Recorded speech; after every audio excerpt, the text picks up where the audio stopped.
নমস্কাৰ মৰমৰ বন্ধু বান্ধৱীসকল, আশা কৰোঁ সকলোৱে ভালে আছা। তোমালোকক এটা বহুত ডাঙৰ গুৰুত্বপূৰ্ণ খবৰ জনাব বিচাৰিছোঁ।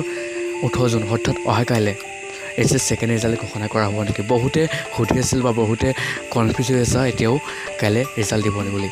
কিন্তু অহাকাইলৈ ৰিজাল্ট দিব নেকি সেই সম্পৰ্কত এই ভিডিঅ'টো বনোৱা হৈছে। এটা কথা মনত ৰাখিব, এই চেনেলৰ যোগেদি কোনো ধৰণৰ ফেক ভিডিঅ' আপলোড কৰা নহয় আৰু এনেধৰণৰ ভিডিঅ' পাই থাকিবলৈ চেনেলটো ছাবস্ক্ৰাইব কৰিবলৈ নাপাহৰিব। এই সপ্তাহটোৰ ভিতৰত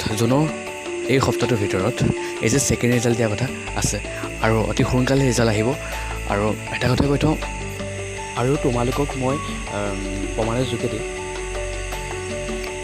আপডেটটো জনাব বিচাৰিছোঁ। যিহেতু লিখা আছে 20 তাৰিখে 9টা বজাত ঘোষণা কৰা হ'ব বুলি। আৰু তোমালোকে চাব পৰা Assam SSC result 2022 date Assam higher secondary education council 12 result likely on এইটো লিংকটো ক্লিক কৰিবা। এই ৱেবছাইটটো গৈ তোমালোকে চাব পৰা ইনফৰ্মেশ্যনটো চাব পৰা পঢ়ি যাব। আৰু ইয়াতে লিখা আছে যে এই সপ্তাহটোৰ ভিতৰত